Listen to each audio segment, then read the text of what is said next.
جب پچھلی میٹنگ میں نے بات کی تھی تو فردوس عاشق اعوان صاحبہ نے اس میٹنگ کے بعد میری بہت زیادہ بے عزتی کی تھی، تو میں بار بار بےعزتی نہیں کروا سکتا، لہٰذا میں اس میٹنگ میں بات نہیں کروں گا۔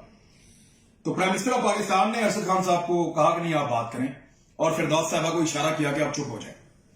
جب وہ دوبارہ بات کرنے لگے تو فردوس عاشق اعوان صاحبہ دوسری مرتبہ بولی، پرائم منسٹر نے ان کو دوسری مرتبہ چپ کروایا اور کہا کہ پی ٹی وی سے آپ کا کوئی تعلق نہیں ہے، آپ کا کوئی لینا دینا نہیں ہے، ان کو بات کرنے دیں۔ ارشد خان صاحب نے تیسری مرتبہ بات شروع کی، فردوس عاشق اعوان صاحبہ تیسری مرتبہ بولی تھوڑی دیر کے بعد، اور پرائم منسٹر صاحب نے ان کو ڈانٹ کر چپ کروایا۔ اور یہ بات جو ہے اس میٹنگ میں موجود لگ بھگ 1 درجن کے قریب لوگ ہیں، ان سے کنفرم کی جا سکتی ہے، میں نے 3 ڈیفرنٹ سورسز سے کنفرم کی ہے، تو یہ بالکل ایگزیکٹلی ایسے ہی ہوا تھا۔ میں کیونکہ ایک سورس سے جب مجھے پتا چلا تو میں حیران ہو گیا، ایسا کیسے ممکن ہے؟ تو دوسرے سورس سے بھی یہی اور تیسرے سے بھی یہی، تو یہ بات ایگزیکٹلی یہی ہے۔ پرائم منسٹر صاحب نے ان کو منع کیا، لیکن وہ چوتھی مرتبہ دوبارہ بولی۔ جب چوتھی مرتبہ بولی تو پرائم منسٹر صاحب نے ڈانٹ کر ان کو چپ کروایا اور یہ کہا کہ آپ کو خاموش نہیں رہنا تو آپ اٹھ کے باہر چلی جائیں۔ پھر وہ تھوڑی دیر کے لیے چپ رہیں، لیکن اس کے بعد ایک راشد خان صاحب ہے نیا ٹیل والے، وہ جب انہوں نے بات شروع کی تو فردوس عاشق اعوان صاحبہ دوبارہ بولی۔ تو اس مرتبہ پرائم منسٹر صاحب نے کچھ نہیں کہا، صرف اونچی آواز میں چلائے، وہ باقاعدہ چلا کے انہوں نے بولا، انہوں نے کہا کہ فردوس، اونچی آواز، جو مجھے پتا چلا۔ تو یہ سہم کے خاموش ہو گئی اور اے ڈی سی اپنی جگہ سے موو کر کے فردوس عاشق اعوان کے قریب آ گئے، کیونکہ اب سچویشن یہ تھی کہ اگر پرائم منسٹر زیادہ اریٹیٹ ہوتے ہیں تو فردوس عاشق اعوان صاحبہ کو فزیکلی وہ میٹنگ ہٹانے کے لیے بھی کہا جا سکتا تھا کہ آپ کی چیئر جو ہے وہ لوز کیجیے اور آپ اٹھ کے باہر چلی جائیں۔ تو یہ اے ڈی سی جو ہے وہ ایکٹیو ہو گئے کہ اب پرائم منسٹر کا جو صبر ہے وہ ختم ہو رہا ہے اور یہ خاتون بار بار بول رہی ہیں۔ چھٹی مرتبہ یہ خاتون ایک مرتبہ پھر بولی تو پرائم منسٹر آف پاکستان نے ٹیبل پہ مکہ بھی مارا اور بجائے ان کا نام لینے کے یا ان کو منع کرنے نے، انہوں نے ایک دم جیسے آواز دیتے ہیں ہش، ایسے زور سے پرائم منسٹر آف پاکستان نے ان کو چپ کروایا اور پھر اللہ اللہ کر کے وہ میٹنگ ختم ہو گئی۔ اس میٹنگ کے بعد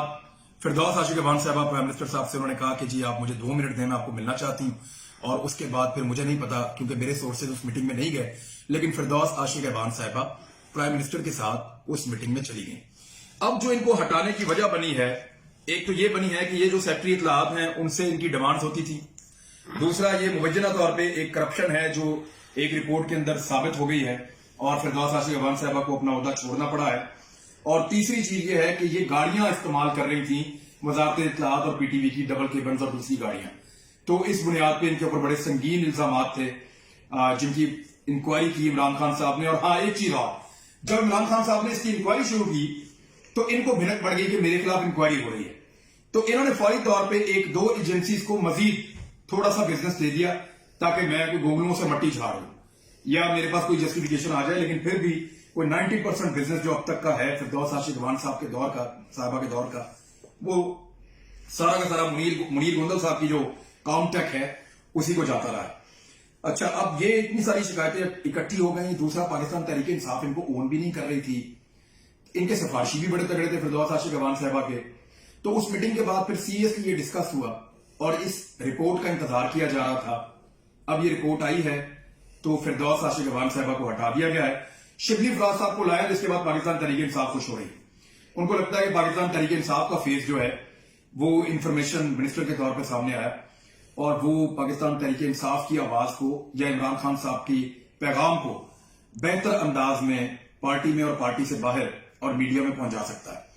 دوسرا، عاصم سلیم باجوہ صاحب کی تقرری اس وقت کیونکہ وقت کی ضرورت ہے، ہماری ایک ایمرجنسی کی سچویشن ہے اور اس میں پرائم منسٹر کو ایک ایسی ہیلپ چاہیے جو اسٹیبلشمنٹ کو، ان کے طریقہ کار کو اور ان کی ورکنگ کو جانتا ہو، تو یہاں پرائم منسٹر کو بھی بہت ہیلپ ملے گی، پاکستان کو اور کیبنٹ کو بھی ہیلپ ملے گی۔ تو یہ بھی ایک اچھی چیز ہوئی ہے کہ عاصم سلیم باجوہ صاحب یہاں پہ تشریف لے آئے ہیں۔ تو یہ ہیں وہ چیزیں جن کی وجہ سے فردوس عاشق اعوان صاحبہ کو، اس کے علاوہ شکایات تو بے شمار ہے، پرائم منسٹر کو پارٹی کی طرف سے بھی آتی رہتی تھی اور پارٹی کی طرف سے آنے کے علاوہ کچھ شکایات ایسی تھی جو میڈیا والے کرتے تھے کہ یہ رابطہ نہیں کرتی، یہ خبر نہیں دیتی، یہ خبر کا جواب نہیں دیتی، سوالات کا جواب نہیں دیتی اور ان کے اندر بڑا ایٹیٹیوڈ ہے، یہ چیزیں بھی ہو رہی تھی۔ اور ایک اور چیز جو ہے کہ میڈیا کو پرائم منسٹر سے دور کر رہی تھی، ایسی کوئی اسیسمنٹ بھی پارٹی کے اندر بڑی سیریس تھی۔ جب یہ خاتون آئی تو پرائم منسٹر نے چند لوگوں سے ان کی ملاقات کروائی اور ان سے کہا کہ آپ نے ان کی مدد کرنی ہے، یہ خاتون آئی ہیں، ان کی آپ نے مدد کرنی ہے، پارٹی کے اندر بھی آپ نے ان کو مدد کرنا ہے اور حکومت کے اندر بھی مدد کرنا ہے اور ان کو سپورٹ کریں۔ تو وہ جو لوگ سپورٹ کر رہے تھے وہ ایک ایک کر کے پرائم منسٹر ہاؤس سے رخصت ہوتے گئے. اور جب میری ان سے بات ہوئی, ان میں سے 2-3 لوگوں سے, تو انہوں نے کہا جی کہ اس بی بی نے ہماری ٹانگیں کھینچی ہیں اور ہمیں تو پتہ ہی نہیں تھا کہ ہم ان کی مدد کر رہے ہیں اور یہ ہماری ٹانگیں کھینچ رہے ہیں. بہرحال یہ اس قسم کی کارروائی یہ خاتون کر رہی تھی, تو اب پرائم منسٹر آف پاکستان کی اور وفاقی کابینہ کا یہ حصہ نہیں رہی. امید کرتے ہیں تبدیلی جو ہے وہ پاکستان کے لیے بہتر. بہت شکریہ آپ کا.